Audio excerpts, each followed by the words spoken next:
Hola a todos los que estáis al otro lado de la pantalla. Mi nombre es Inés Gómez, soy cardióloga especialmente dedicada a la insuficiencia cardíaca desde hace ya casi 20 años. Trabajo en el Hospital Clínico Universitario de Santiago de Compostela, un pueblo al noroeste de la península española, y voy a querer haceros disfrutar de estos minutos hablándoos de la parte introductoria de esta patología que es la insuficiencia cardíaca. Vamos a ver si puedo haceros compartir, si puedo compartiros mi pantalla. Yo creo que estáis viendo la presentación. Si hay una enfermedad interesante es la insuficiencia cardíaca, sin duda, y lo es por muchos aspectos, y el de su incidencia, no es un aspecto baladí. Como veis, este es un estudio que se publicó hace ya casi 20 años, es de la población holandesa de Rotterdam, y si separamos a la población por grupos de edad, podemos ver cómo a medida que avanza la edad, la incidencia de esta enfermedad va creciendo de forma absolutamente exponencial. Por término medio, en una población de más de 55 años, 14,4 casos nuevos por cada 1000 personas y año con este diagnóstico. La insuficiencia cardíaca es ligeramente más frecuente en hombres que en mujeres, como podéis ver en este gráfico. Perdón, que no me pasa la presentación. A raíz de estos datos, podemos decir que hasta un 30% de las personas de más de 55 años desarrollará insuficiencia cardíaca a lo largo de su vida. Es decir, una de cada 3 personas, uno de cada 3 de nosotros va a desarrollar esta enfermedad si cumplimos la expectativa de vida que ahora mismo tiene nuestra población. Bien, pero si esto es cierto, también es cierto que la incidencia ajustada a la edad ha ido disminuyendo en las últimas décadas. Esto es un estudio americano y, como podéis ver, tanto en mujeres como en hombres, la incidencia ajustada a la edad ha ido disminuyendo desde el año 2002 hasta el año 2010, sobre todo a expensas de una reducción en la insuficiencia cardíaca con fracción de eyección reducida, pero también una disminución de la insuficiencia cardíaca con fracción de eyección conservada. Aún así, el problema no es tanto la incidencia como la prevalencia. Evidentemente, a medida que las poblaciones envejecen, a medida que tenemos más esperanza de vida, la prevalencia global aumenta. No solamente por el envejecimiento, sino también por el aumento de la supervivencia de las cardiopatías. Prácticamente todas las cardiopatías agudas han reducido su mortalidad, han mejorado su expectativa de vida, y esto hace que haya una mayor masa crítica de pacientes potencialmente sufridores de esta patología, ¿no? Además, también los tratamientos en insuficiencia cardíaca afortunadamente han tenido un importante beneficio pronóstico en las últimas 2 décadas, y esto hace que más pacientes sobrevivan a la enfermedad. Así, podemos decir que los estudios más recientes indican que la edad media de los pacientes con insuficiencia cardíaca es de 77 años, y al menos la mitad, o quizá un poquito más de la mitad, somos mujeres. Las mujeres vivimos más que los hombres y, por tanto, globalmente hay un mayor número de mujeres que padecen la enfermedad, porque hay un mayor número de mujeres por encima de 80 años. Además del problema que le supone a la persona esta enfermedad, no cabe duda de que también supone un enorme problema para el sistema. Esta es la evolución del número de altas hospitalarias con primer diagnóstico de insuficiencia cardíaca en España desde el año 2003 hasta el año 2017. Y como veis, en los últimos 15 años han incrementado hasta un 50% el número de altas por insuficiencia cardíaca. Esto supone unos costes que no se nos escapan a ninguno. Aquí veis de los 5 principales diagnósticos cardiológicos, la insuficiencia cardíaca es el único que sigue incrementándose en los últimos años y el incremento es exponencial. Por el contrario, la insuficiencia cardíaca tanto aguda en forma de infarto de miocardio o en forma de angina han ido disminuyendo ligeramente en los últimos años. Las arritmias también están aumentando en los últimos años, el diagnóstico de arritmia al alta, pero no de una forma tan acusada como lo está haciendo la insuficiencia cardíaca.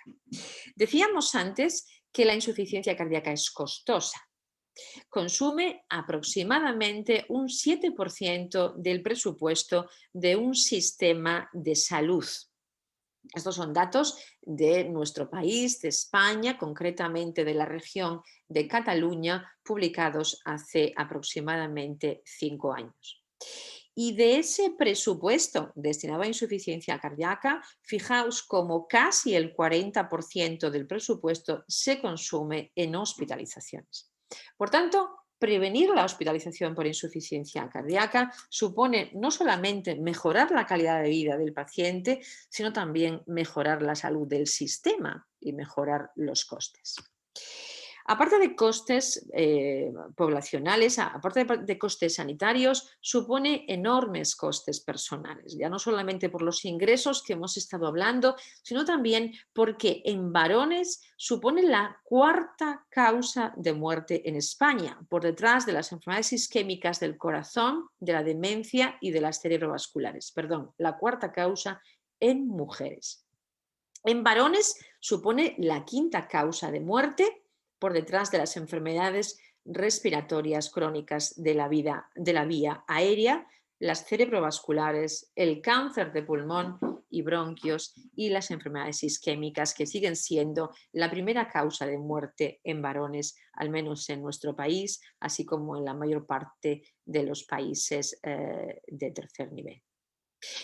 Este es un trabajo recientemente publicado en el año 19 que incluye a más de 50.000 pacientes del sistema sanitario inglés, incluido entre los años 2000 y 2017. La población aquí incluida, insisto, más de 50.000 pacientes, tiene una edad media de 77 años, que es la edad media de la población de insuficiencia cardíaca en los países de tercer nivel. Como podéis ver aquí, la probabilidad de supervivencia de un paciente con diagnóstico de insuficiencia cardíaca cae dramáticamente con respecto a la población de su misma edad y sexo sin este diagnóstico.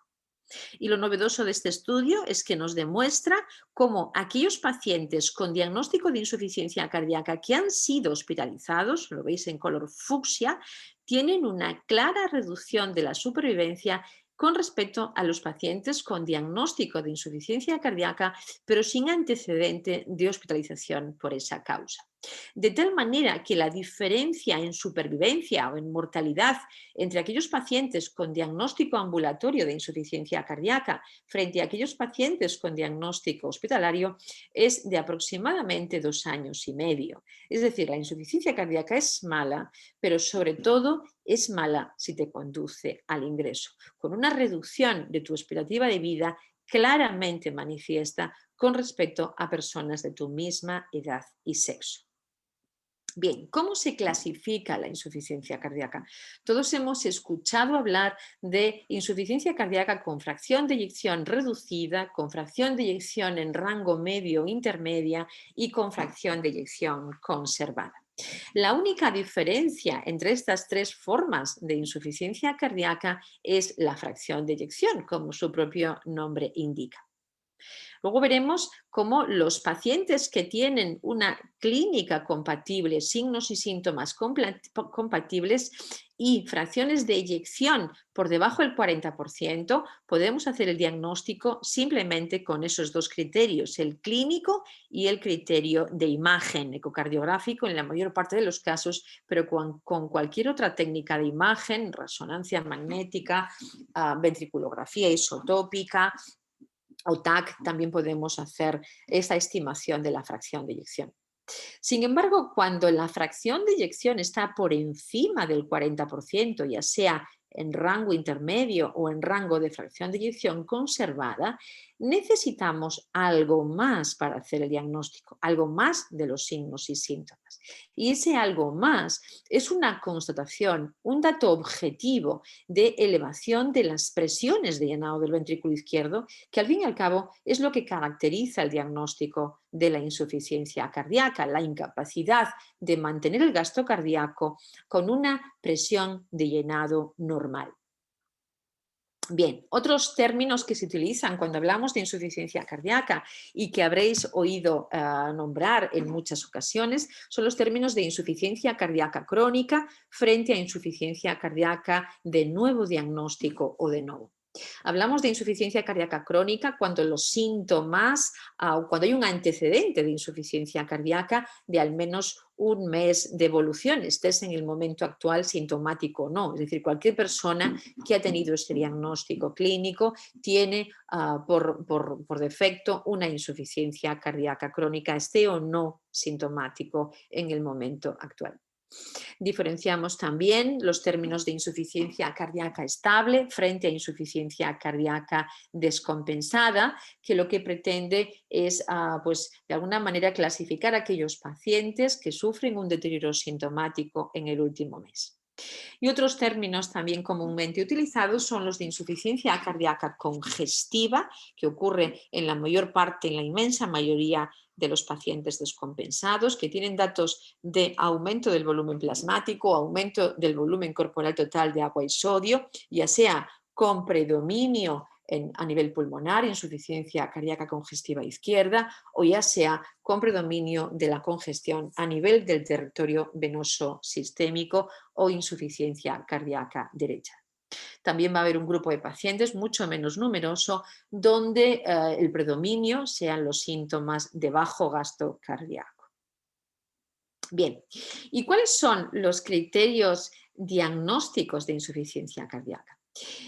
El diagnóstico de esta enfermedad requiere al menos dos criterios, al menos dos, y muchas de las veces tres criterios. El primero de ellos es la presencia de síntomas y o signos de congestión, de elevación de las presiones de llenado, ya sea derecho o ya sea del ventrículo izquierdo. Y en segundo lugar, necesita de la constatación objetiva de una alteración de la fisiología cardíaca. Cuando esa alteración de la fisiología cardíaca consiste en una fracción de eyección por debajo del 40%, ambos criterios son suficientes para hacer el diagnóstico.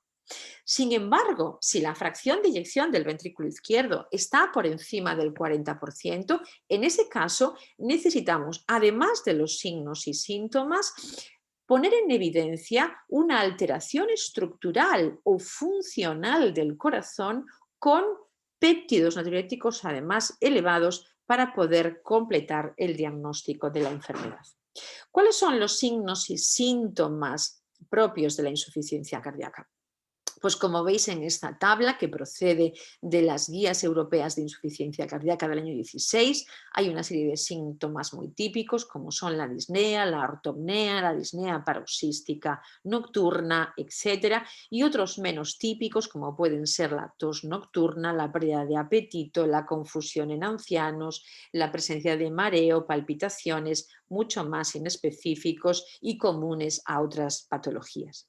Dentro de los signos en la exploración física también vamos a encontrar signos más específicos como son el aumento de la presión venosa central detectada por una ingurgitación venosa yugular o el reflujo hepatoyugular en la compresión abdominal y signos mucho menos específicos como pueden ser el aumento brusco de peso, los crepitantes pulmonares que tampoco son específicos de la enfermedad, etc. Pero lo que sí se cumple es que cuantos más signos o síntomas encontremos en nuestro paciente, más probable es el diagnóstico de la enfermedad. Aún así, conviene recordar que hay signos y síntomas con alta especificidad que se han evaluado comparativamente en pacientes a los que también se les ha practicado un cateterismo derecho y se ha visto que tienen una gran correlación con las presiones capilares enclavadas elevadas. estos signos o síntomas son la ortopnea, también la bendopnea, que es la asfixia o falta de aire cuando el paciente se dobla por la cintura para agacharse, por ejemplo, para calzarse o para ponerse los calcetines.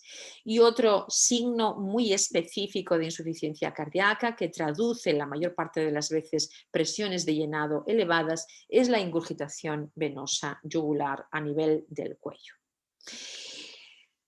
Alteraciones estructurales cardíacas. Decíamos que es necesario objetivar una alteración estructural cardíaca o funcional para poder completar el diagnóstico, para hacer el diagnóstico de confirmación. Si esa alteración estructural consiste en una reducción de la fracción de eyección del ventrículo izquierdo por debajo del 40%, entonces ya tenemos el diagnóstico. No necesitamos nada más que la sintomatología clínica o la semiología clínica y la fracción de eyección reducida. Sin embargo, cuando la fracción de eyección está por encima del 40%, necesitamos constatar otra alteración en el corazón capaz de dar lugar a insuficiencia cardíaca.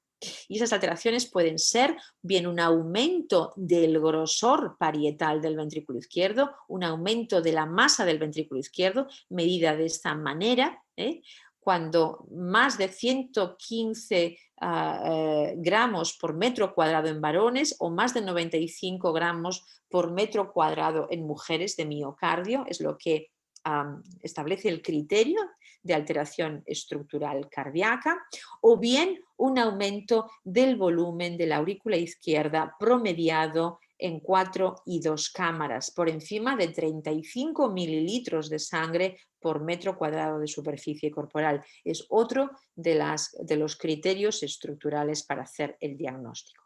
O bien podemos también basarnos en un criterio funcional, que es el criterio de cociente entre la onda E de la sangre en el llenado mitral y la onda E' tisular a nivel tanto del septo interventricular como de la cara lateral. Un promedio de E' por encima de 13 o en 13 establece criterio funcional para el diagnóstico de insuficiencia cardíaca, o bien una E' promedio por debajo de 9 centímetros por segundo. Por tanto, ante una fracción de eyección por encima del 40%, necesitamos constatar o bien una alteración estructural o funcional del corazón junto con unos péptidos natriuréticos elevados. El punto de corte para interpretar como péptidos elevados está en 35 cuando hablamos de BNP o está en 125 cuando hablamos de NT-proBNP. Pero recientemente se han publicado dos trabajos muy interesantes. Este es un trabajo de la Clínica Mayo, publicado en el año 2018, donde se establecen unos criterios clínicos de probabilidad para el diagnóstico de insuficiencia cardíaca con fracción de eyección preservada. Sabéis que la disnea o los edemas son síntomas y signos muy comunes a muchos pacientes. La hipertrofia ventricular izquierda o la dilatación de la aurícula izquierda también son signos muy prevalentes en la población general. Por tanto, ¿qué pacientes con disnea y con alteraciones estructurales cardíacas tienen realmente una insuficiencia cardíaca con fracción de eyección preservada y cuáles no? Pues este score de datos clínicos puramente, datos universales que podemos obtener en cualquier consulta de cualquier médico, como son el índice de masa corporal por encima de 30, la presencia de una hipertensión que precise al menos 2 fármacos antihipertensivos, la existencia de fibrilación auricular, la existencia de hipertensión pulmonar estimada por ecocardiografía, una edad por encima de 60 años, o un cociente E' por encima de 9 en el eco rutinario. Todos estos criterios nos van a puntuar y en base a esa puntuación total vamos a tener una probabilidad de insuficiencia cardíaca con fracción de eyección preservada que varía entre un 0,2 y un 0,95. Por tanto, los pacientes que tengan una puntuación de este HFpEF score entre 0 y 1, podemos prácticamente excluir insuficiencia cardíaca con fracción de eyección preservada porque su probabilidad es muy baja, como veis aquí, por debajo del del 20-25%. Sin embargo, aquellos pacientes con una puntuación entre 6 y 9 tienen una probabilidad muy alta de tener insuficiencia cardíaca, y en estos pacientes podemos, prácticamente sin miedo a equivocarnos, aquí veis puntuaciones por encima de 6, como la probabilidad de tener la enfermedad es altísima, y podemos, por tanto, confirmar el diagnóstico sin necesidad de hacer un test invasivo midiendo las presiones a través de un cateterismo. También el Grupo Europeo de Insuficiencia Cardíaca hace un par de años ha elaborado otros criterios diagnósticos para la insuficiencia cardíaca con fracción de eyección preservada. En este caso, la Sociedad Europea diferencia unos criterios mayores en rojo y en la fila superior y unos criterios menores en amarillo y en la fila inferior. De tal manera que a cualquier criterio mayor le da una puntuación de 2 y a cualquier criterio menor le da una puntuación de 1. Si la puntuación total es de 5 o más puntos, podemos también establecer el diagnóstico de insuficiencia cardíaca con fracción de eyección preservada. Sin embargo, si esa puntuación es menor de 5, está entre 2 y 4, entonces necesitamos un test adicional que nos confirme esas presiones de llenado elevadas, ya sea un eco de estrés farmacológico o de estrés físico, o ya sea un estudio hemodinámico en reposo o también tras ejercicio físico. ¿Cuáles son los criterios funcionales mayores? Pues una vez más, las velocidades tisulares de la E' septal y lateral, los promedios o las velocidades de la regurgitación tricuspidia. Otros criterios mayores, en este caso morfológicos, son una dilatación de la aurícula izquierda por encima de 34 mililitros metro cuadrado o unos grosores parietales claramente aumentados tanto en mujeres como en hombres. También los biomarcadores puntúan en estos criterios de la Sociedad Europea de Insuficiencia Cardíaca, cuando los péptidos están por encima de determinado punto de corte, ya sea en ritmo sinusal o ya sea en fibrilación auricular, aquí los veis, establecen un criterio mayor y por tanto 2 puntos, y sin embargo cuando esos péptidos están elevados pero no tan elevados, entonces la puntuación es de 1 punto, un criterio menor, y por tanto necesitamos reunir más puntuación para poder hacer ese diagnóstico de certeza. No cabe duda que ambos han venido a ayudarnos y a facilitarnos en el diagnóstico y en la mejor selección de estos pacientes.